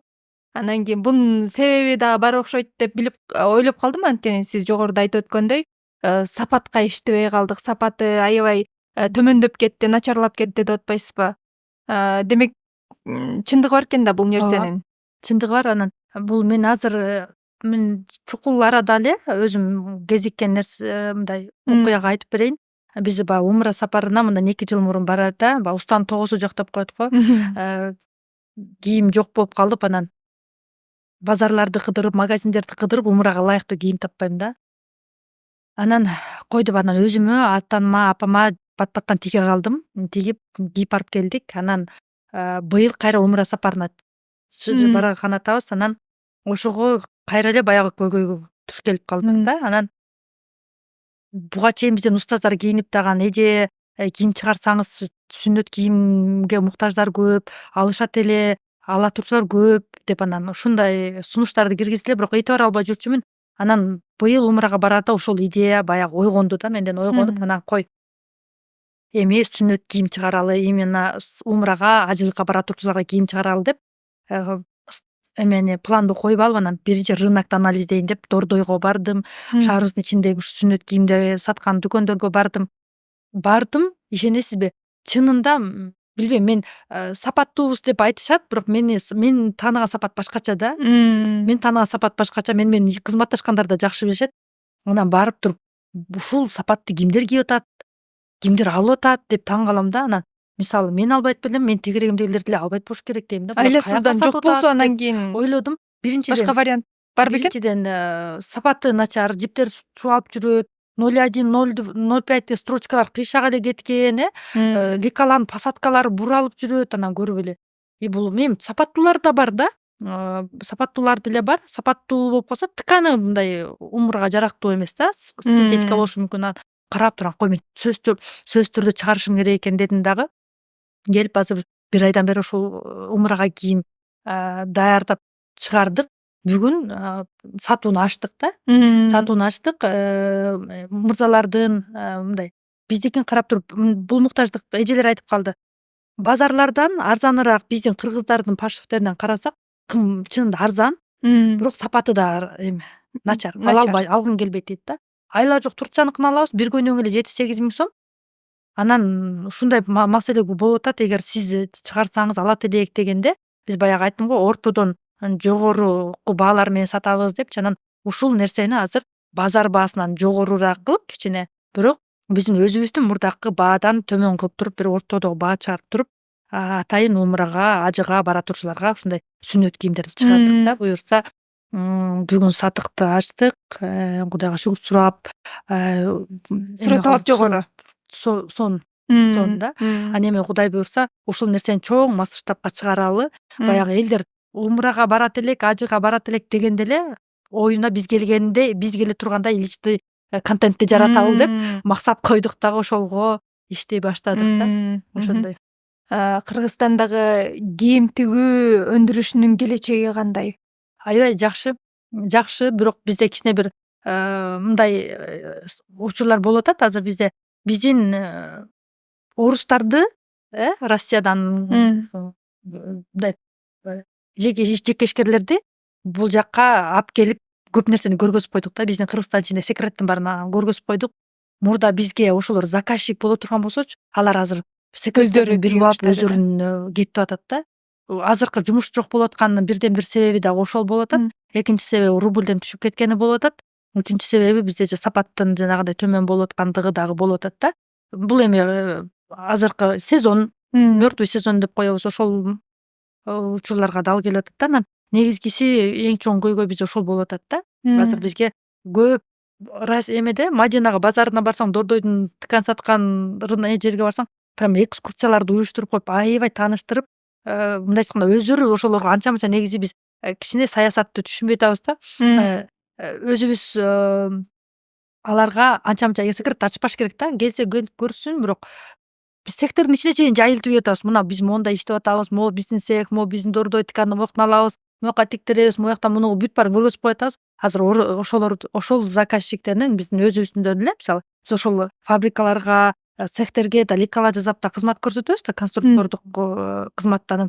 Ошолор келип айтат да, биздин баягы клиентибиздин баары бияка келип бүт баарын көргөзгөндөн кийин өз алдынча иштеп кетип калды дейт да. Ошол деп уже мындай эме болуп калды да. Ошол жеринен кичине анча мынча сырыбызды ачып коюп, бизде ошол проблема да болуп атат. А так негизи бизде эми алдыда Wildberries'тин склады салынат деп атат. Ошол жактан карай турган болсок, деги эле жалпы жөнүнөн карай турган болсок, бул тармак өсүүнүн эле үстүндө болот да. Мен айтам, негизи жок болуп кетпей турчу 3 тармак бар депчи. Бул медицина тармагы, тамак аш, анан кийим тармагы. Үчөөсүз мүмкүн эмес да. Анткени адам муктаждыктары да. Адам муктаждыктары. Ал эми карасаңыз, азыр акырындык менен банкирлердин жумуштары, экономисттердин жумуштары, азыр жакында таксисттердин жумуштары токтобойт, мисалы да. Көп нерсе кыскаруунун үстүндө да, бирок именно ушул 3 тармак жок болуп кетпейт да. Өскөндүн үстүндө болот. Азыр биз деле мода кылып калдык го. туура ооба. күндө бир элге окшош болгубуз келип калды, жаңы бир нерсе менен адамдарды таң калтыргыбыз келип калды да. Ушул жааттан карай турган болсок, деги эле дүйнөдө бул тигүү тармагы алдыга кеткен үстүндө болот да. Орто Азиядагы эң чоң дегилген базар бизде жайгашкан го. Дордой үйдө деле соода анча болбой калды, соода жок дешип атат. Биздин соодабызды баягы байерлер эле бир аз жүргүзүп калышты. Чет элден деле баягы атайын Казакстандан, Орусиядан бери клиенттер, кардарлар келип Дордойдон соода кылып кетишчү эмес беле? Алардын баардыгы азыр азайып калды да. Анан кийин алардын келечеги кандай болот? Мен мисалы карасаңыз, мен ушул мурдагыга караганда азайып калды деген менен баары ошол көлөмдү берип атабыз. Биз мисалы үчүн канча экспорттолуп жүргөн болсо, ошол көлөмдү берип эле атабыз. Бирок сиздер баягы чачырандыгыбыз базардан бөлүнүп кетип, мисалы өзүңүздөр дароо түз жөнөтүп атасыздар да, мындай бул ошол көлөм берилип атат. Керек болсо андан мурункудан көбүрөөк көлөм берилип атат. Болгону мурда 100 киши ошол тармак менен иштей турган болсочу, азыр мындайча 400-500 киши иштеп атат да. Ошол адамдарга эле бөлүндү. Болбосо кетип аткан көлөм Россиягабы, каягынабы бизден Кыргызстандан чыгып кетип аткан көлөм ошол эле да. Даже андан ашыгы менен азайып кетти деген нерсеге мен кошула албайм да. Ошол көлөм ашыгы менен болгону баягы анда базарда иштегендердин көйгөйү мындай болсо керек баягы сиздер өзүңүздөрчө тигүү цехтерин ачып, анан кийин түзмө түз баягы буйрутма алып, анан түзмө түз жөнөтүп атасыздар да чет өлкөлөргөчү. А мурда болсо мындай болсо керек эле. Цехтер тигип берчү, анан кийин базарлар алып чыкчу. Анда баягы интернет тармагы өнүгө элек кез болгондуктан анан атайын базарга келип анан алып кетишчү. Азыр деле ошондо мисалы өзүнүн цехи бар, өзү эле өзүнүн цехинен чыгарат отправка кылат да. Мисалы Россияга дейли, ошол эле маалда Дордойдо иштеп аткан ишкер бар. Ошол өзүнүн цехи бул, өзү цех ачып, анын ичиндеги система менен алектенип убара болгусу келбейт, бирок өзү бир цехтерге заказчик да. Ошондо бул процесс дайыма эле жүрүп келген процесс, мындан кийин деле жүрө бермекчи да. Ал бул нерсени мындай, бул нормалдуу нерсе. Мисалы айттым го, өзүң цех ачып түйшүк тарткандан көрө цехи барларга менен кызматташууга жумуш бергениң, эгер өзүң заказчиктериң бар боло турган болсо, өзүң сата турчу жериң бар болсо, сен бирөөнө заказчик болгонуң эле жакшыраак дейм да. Мен мисалы жеке ушун эмем, пикирим ошондой. Анан эгер жок, мен баардыгына үлгүрөм, мындай десең, өзүңнүкүн да болгон да, бирок эми ал этапка барышыбыз керек. Системаны Дордойго чыксаң, цехтин ичи калып калып, цехтин ичке чыксаң, жагын калып калбагыдай кылып система түзүшүбүз керек. Бизде кичине Кыргызстанда система маселеси кичине кыйыныраак. Биз мындай эми делегировать эткенди үйрөнүп келатабыз, эми ошо система салганды үйрөнүп келатабыз. Эми ошо системага салып берген кишилер пайда боло баштады. Мисалы үчүн өлө чарчайт иштегендердин мисалы цехин иреттеп бере турчу атайын адистер пайда болду да. Мисалы мен сиздин цехиңизди системага салып берем, мындай кылып берем деп. Бул жааттан карап келе турган болсок, мындай сүйүнсөк, сыймыктансак болот негизинен. Тигүүчүлүк тармактагы системалуу иш конкреттүү түрдө кандай болушу керек?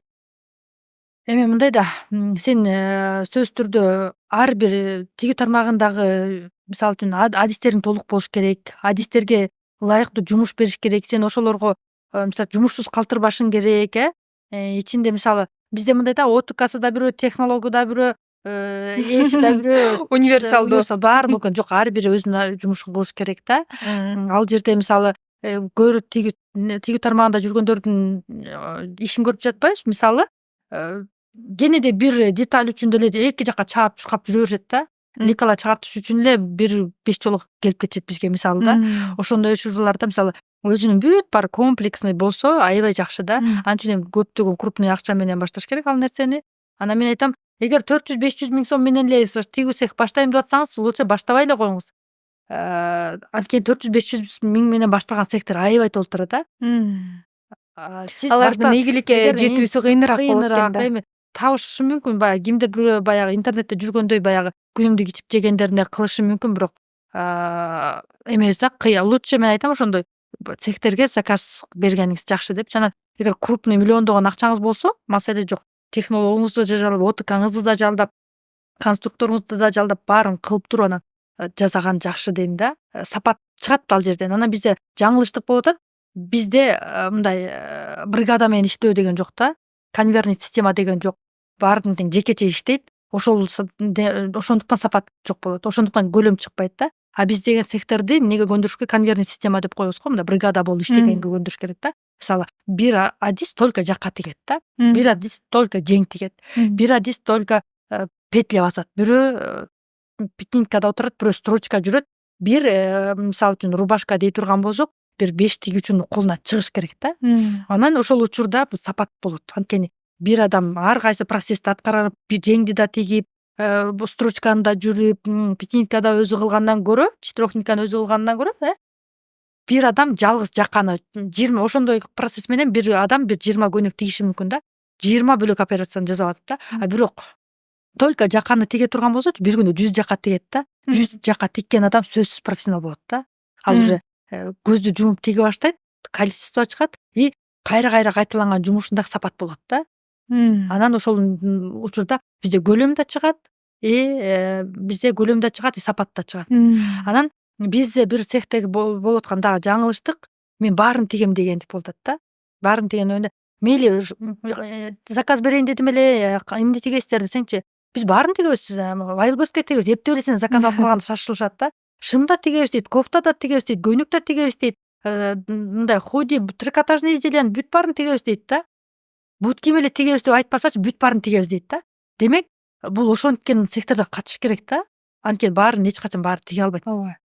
Ошон үчүн баарын тигем деген үчүн, мисалы мен деле заказчикмин. Мен мисалы өзүбүз мисалы бизде ателе, ал жерде чакан иштер жүрсө, чоң жумуштарыбызды биз секторго заказчик болобуз да. Ал ошол учурда мен сүйлөшкөндө айтат, баарын тигем дегендерден качам да. Анда сен эч нерсе тиге албайт экенсиң деп эле айтам да. Себеби ал баарын тигиши мүмкүн эмес да.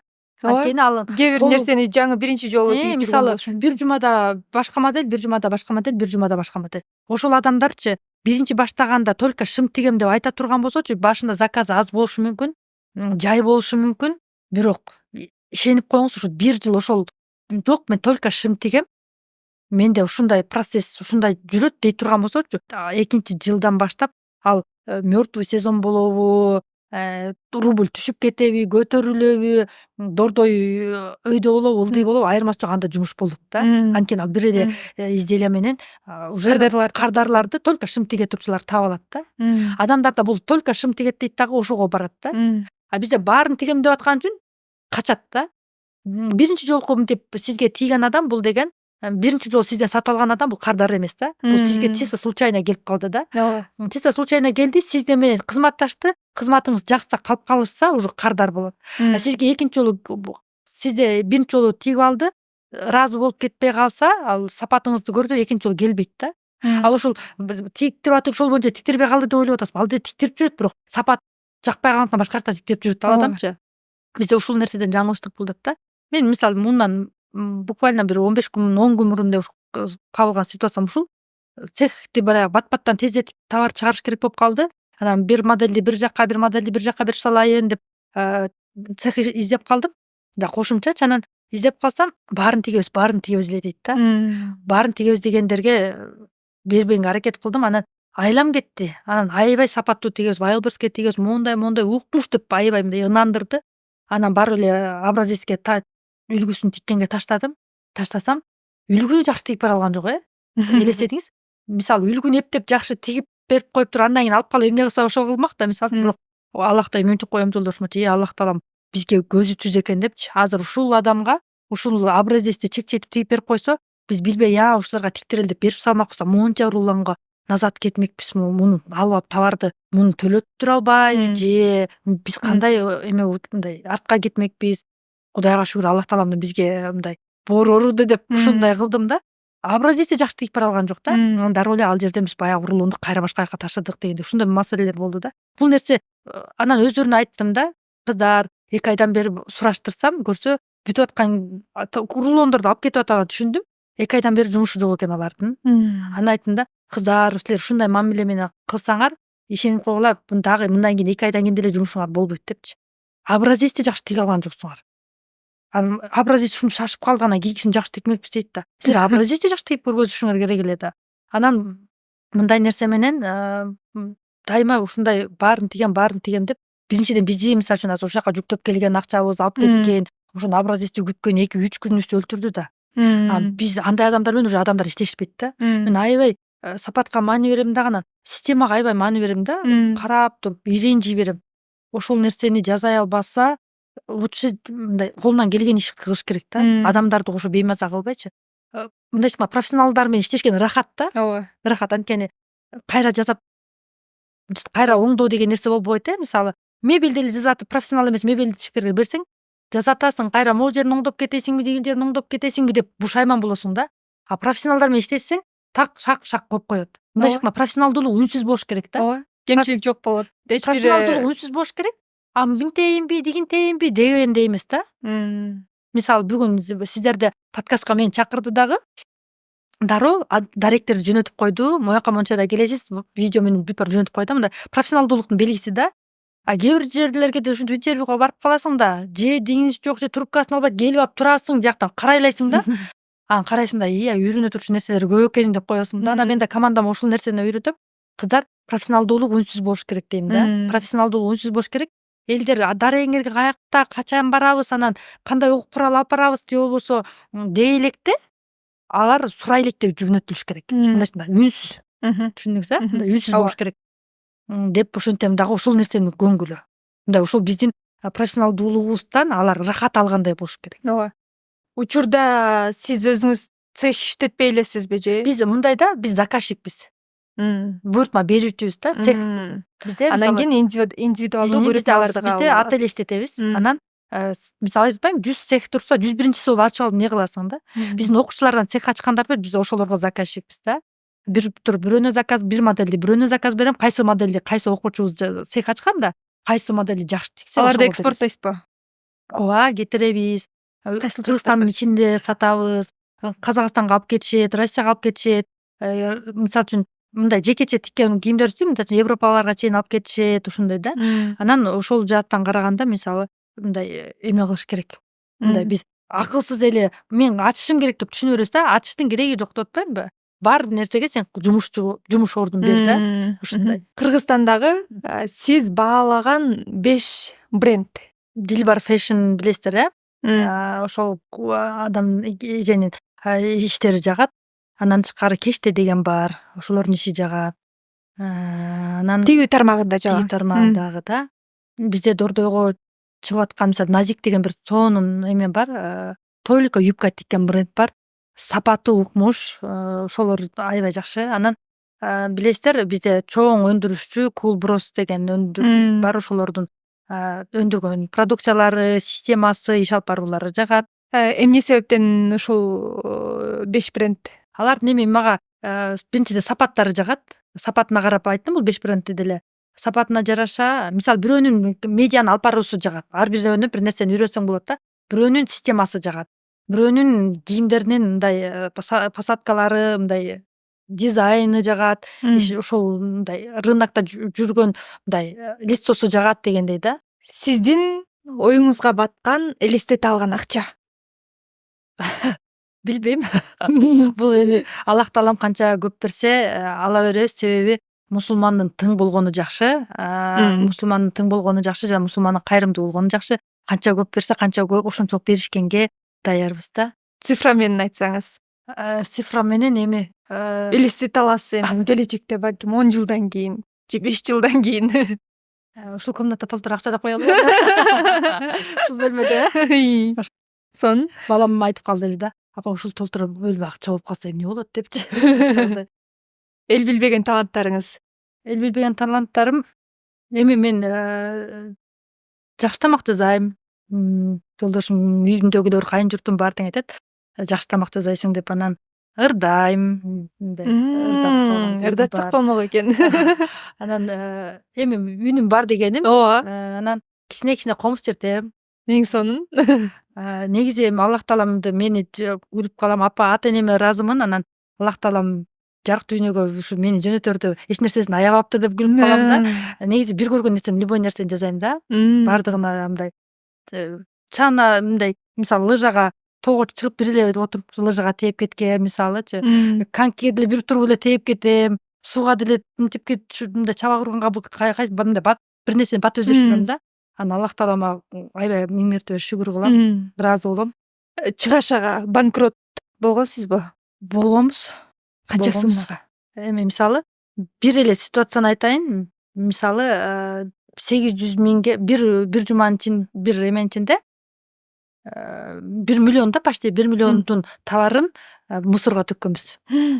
Эмнеси? Кеземени туура эмес тандап алып алып, ошону тиктирип, ошого аябай көп суммадагы акча төлөп, кымбат аябай заказ көп болуп аткандыктан айлабыз кетип калганда өтө кымбат тиккен жерге алып барып тиктиргенбиз. Анан туура эмес кеземе тандап алгандыктан кардарларыбызга жакпай калып, анан мусорго алып барып төккөнбүз. Анан ал ошо менен таштанды болуп өртөлүп кетти. А башка Таштанды. жолун тапканда Анан анча мынча мүмкүнчүлүк жок беле? тигилип калгандарында крой боюнча төгүлдү. Анан тигилип калгандарын элиң барсыңбыга алып бардык. Анан эки жакка тараттык. Кыскасы ошол ойлонбой туруп эмоция менен алып алган кеземебиз 1 миллионго да 800 миңге 1 миллионго чейинки акчаны мындай мусорго мындайча айтканда кеткен да. Анан күлөбүз. Ал деле болуш керек экен да. Чыгаша чыкмайын, киреше кирбейт. Бактылуулук сиз үчүн эмнеде? Бактылуулук мен үчүн баягы жаратканды тапканымда, жаратканды тааныганымда, себеби аны таануу менен баардыгын таптым да. Баардыгын. Үй бүлөдөгү жылуулукту, илимди, ийгиликти, кыскасы Аллах таалам табуу менен баарын таптым да. Кийимдериңиздин баардыгын өзүңүз тигип кийесизби? Жок, сатып алган учурларым деле көп болот. Устанын тогосу жок дейт го. Азыр болсо атайын өзүм үчүн мен азыр эми өзүм тиккенге убактым жок, чынында, чынын айтышым керек. Анан азыр өзүмдү атайын өзүбүздүн окуучуларыбыздан мага кийим тиге турчу адис коюп койгом. Бир кийимди тигип бүтүп, экинчи кийимди тигип ушинтип. Эң кымбат кийимиңиз? Эң кымбат кийимим Же буюмуңуз? Буюмум. Билбейм эми эң кымбат болгондо унаабыз. Анда кийимден айтыңызчы. Кийимден $500 куртка алгам. Ошо эң кымбат. Эми өзүм мындайча айтканда андан кымбат кийимди деле өзүмө эме кылбайм. Себеби өзүм тиккенди билгендиктен, кеземенин баасы канча экенин билгендиктен көп албайм. Анан Турцияга барганда өзүмө бир $500 куртка, жолдошума бир $350 куртка алганбыз ошо. Бирок алар дагы аябай сапаттуу болсо керек. Бул суроону бергенимдин себеби дагы баягы биз көпчүлүгүбүз мындай кымбат кийинип, анан тим эле укмуш көрүнүүгө аракет жасайт экенбиз да. Чындыгында баягы ийгиликтүү үйлөргө келе турган болсок, мисалы сиз деле тиктирип кийем, анан кийин анчейин деле баасына көңүл бурбайм деп атпайсызбы? Мындай да, кээде карасаңыз арзан кийимдин ичинде кымбат адамдар бар да. Кээ бир кымбат кийимдердин ичинде арзан адамдар бар да. Анан кийимдин кымбат болгону да маанилүү эмес. Негизгисинен бул биздин жан дүйнөбүз жакшы болгону жакшы, бирок эми өзүбүздү албетте коомдо алып жүрүүдө жакшы кийинип жүрсөк, эң негизи таза болсо, тыккан болсо ошол. Анан эми биз баягы моданы, стилди ассоциация кылып жүргөндөн кийин анча мынча биз өзүбүздөн жарашыктуу болсок болду. Өзүбүз элдерге өзгөчө кийиндирип аткандан кийин өзүбүздөн кийингенибиз жакшы да. Өзүбүз брендтин ээси болуп туруп кийинбей койбосок болбойт да өзүбүздүн өндүрүштөн. Сиз таасирленген адам? Мен ушул биздин заманыбыздын адамдарынан баягы мен Раматылык Чубак ажыга аябай таасирленип элем. Көз өткөргөндө аябай өтө мындай ыйлап, көпкө чейин өзүмө келе алган. Көпчүлүгүбүз ыйлады окшойт ал күндөрдө. Гапыр Мадаминов агайыбыздын эмгегин өтө баалайм. Себеби өтө мындай өтө сыйлуу ишти жасап жатат да. Мисалы энелердин агартуусуна, мугалимдерге методикаларды иштеп чыгуу. Себеби ошол нерсе биздин өлкөнүн өнүктүрүү ошол мектептен башталат да. Ошол жааттарда алгылыктуу иш кылып жатат. Ушул кишини абдан сыйлайм. Сиз сунуштаган 3 китеп? Пайгамбарыбыздын өмүр баян сөздү окушун каалайт элем. Анан маркумдар үнүн окушун аябай каалайт элем. Анан мен эң өзүмө мындай, бул эми жеңил китеп, мотивациялык китеп менен бирди сунуштап коелу, ойлон ойгон деген китепти окушун каалайт элем да, жеңил китептерди. Бири дин жаатында, бири баягы Кыргызстандын маданиятына зор салымын кошкон көркөм чыгарма болду. Бирөө мотивациялык болду. Чыңгыз Агай деген китепти да окушун каалайт элем. Чыңгыз Агай деген өтө сонун китеп. Автору анын башын өзүнүн бир тууган иниси Нурислам деген бир тууган жазып баштады эле. Андан кийин Толкунбек деген Жамгыр басма үйүнөн чыккан да. Толкунбек агай басып бүтүргөн. Өтө сонун китеп. Мен аябай таасирленгем, ыйлагам. Бул жашоодо жөн эле басып жүргөнүмө өкүнгөм да. Кичине алгылыктуу иш кылышыбыз керек экен. Кайсы окуялардан улам таасирленип ыйладыңыз, Мисалы өкүндүңүз. ал ошо Чыңгыз Агай деген агай бул жашоодо адамдарды жашатыш үчүн жашаган экен да. Ошол жашатыш үчүн жашаган, өзүнө эч нерсеси калбай калган жакта адамдарга берген да. Анан карап туруп, мен үйдөгү карап туруп, ошол китепти окугандан кийин үйдүн ишин карап туруп, менин өзүмдүн буюмдарым аябай ашыкча сезилген да. Ушул адамдар муктаж болуп аткан кезде ушул буюмдарды алганыңдын, ушул сенде бар болгонун канчалык мындай эме абийирдүү болду экен деп мындай ыңгайсыздык жаралган. Ыйлагам, көп окуп калып китепти өтө таасирлүү китеп да. Анда маегибиз дагы соңуна келип жетип калды. Маектин соңунда сөзсүз түрдө баягы өзүңүздүн кесиптештериңизге же болбосо ошо тигүүчүлүк тармакта жаңыдан ишин баштап аткандарга бир кеп кеңештериңизден айтып өтсөңүз. Биз эмне дейт элек, ким болбосун, кайсы тармактын адамдары болбосун, иш баштай турган болсо иштерине береке берсин Аллах таалам. Аллах таалам береке берсин. Анан жаңы изденип жүргөн адамдарга айтат элем, жөн эле мындай интернеттеги такталбаган маалыматтар мека, иллюзияларга мындай алданып, мындай эмоция менен бир нерсе кылышын каалабайт элем да. Сөзсүз түрдө акылга салып, эки жакты анализдеп, мындай токтолуп туруп жазышын каалайт элем. Анан баардыгына ийгилик. Биздин Кыргызстанда байлар көп болсун, ишкерлер көп болсун. Себеби канчалык бизде ошондой ишкерлер көп болсо, кайрымдуу ишкерлер көп болсо да, өзгөчө ушуну басып белгилеп айтайын. Кайрымдуу ишкерлер көп болсо, өлкөбүздө оңой турчу, түзүй турчу көп эле нерселер бар. Ошолорго баарыбыз биргелешип, мындай бир муштум болуп алып, мындай кызмат кылалы элге, жерге, жалпы жөнүнөн. Баары сиздерге да чакырганыңыздарга рахмат. Ыраазыбыз, Аллах ыраазы болсун.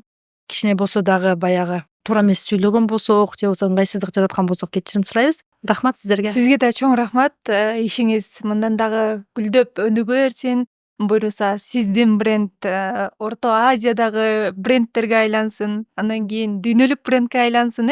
Албетте баардыгыбыздын каалаганыбыз, тилегенибиз жакшылык, Кыргызстаныбыз өнүгүп өссө дейбиз. Бирок ошол өнүгүп өсүүнүн баягы негизги куралы болуп ишкерлер болуп бере аласыздар да. Сиздер дагы биздин атыбызды алыстарга тааныта алат экенсиздер. Ошон үчүн сиздерге да ийгилик каалайбыз. Ден соолукта болуңуз. Дайыма командаңыз менен биргеликте жакшы алгылыктуу иштерди алып барып, андан кийин анда санда бизге дагы келип, биздин аудиториябызга дагы жакшы маалыматтарды берип турасыз деген ишеничтебиз.